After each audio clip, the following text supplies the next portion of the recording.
Hey guys, it's Ivy the Happy Whisk. Welcome to my mess. I got a mess going on, and I'm crooked. I'm not even in frame properly. I am making ice cream sandwiches with Aldi's frozen, non-dairy frozen dessert vegan ice cream. That's what I'm doing. The graham crackers are not. They contain honey. If that bothers you, use a graham cracker that doesn't contain honey. I'm also using raspberry jam, and you can see I'm making a big old mess. Let's just go like that. I sliced my tub, from the bottom to do rounds, but then I remembered these are not round. These are this way. But it's too late. We're here now, so let's keep rolling. And a shout out to Alicia, who got me to start making these ice cream sandwiches, and I will leave her link down below. Go check out her show. She's got camping stuff. She's got Weight Watcher stuff. She's got Aldi hauls and Dollar Tree. All kinds of stuff. Go check her out. Thank you, Alicia. I am loving making these sandwiches. I make them all the time, all different ways, and I make a mess. All right, so there we go. Is that enough, Graham? Is that enough? What do you think? Maybe more? How about a little bit more?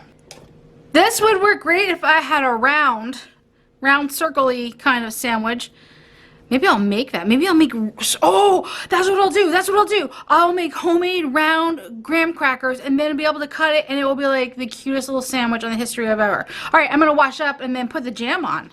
Here's the raspberry jam that I get from Aldi. Homemade works really well, but this is super, super sweet. And it was there, and I bought it, and I like it. So there's all your ands for the day.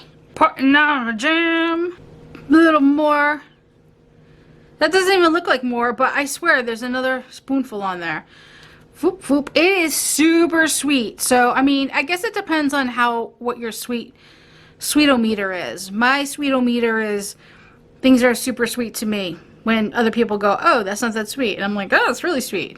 All right, I'm just rambling into the camera. All right, spoon back in, closing the lid, pressing it down gently, ever so gently, not to snap it. All right, I can clean that up like this. I'm just gonna push it in. I'm the only one eating it, so I'm just gonna push it in.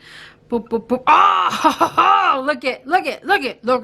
All right, this is going in the freezer. Now, I could eat it now. I could very well eat this now, but I find that if I let it set up in the freezer for a little bit, it just makes it so much better and easier to eat and less messy. It's delicious. It's a wonderful way to make a quick frozen dessert. Out of the freezer, I let it set up just for a few minutes, and then I cut it in half. Look at that. No problem. So easy. And a quick dessert. If you're gluten-free, use a gluten-free cracker. If you don't like honey, use a honey-free cracker. Anything you want. That is the fun of making these kind of quick, fast, yummy, delightful, refreshing desserts. Thank you so much, Alicia. Head on over to her page. I'm Ivy the Happy Whisk, and I'm out.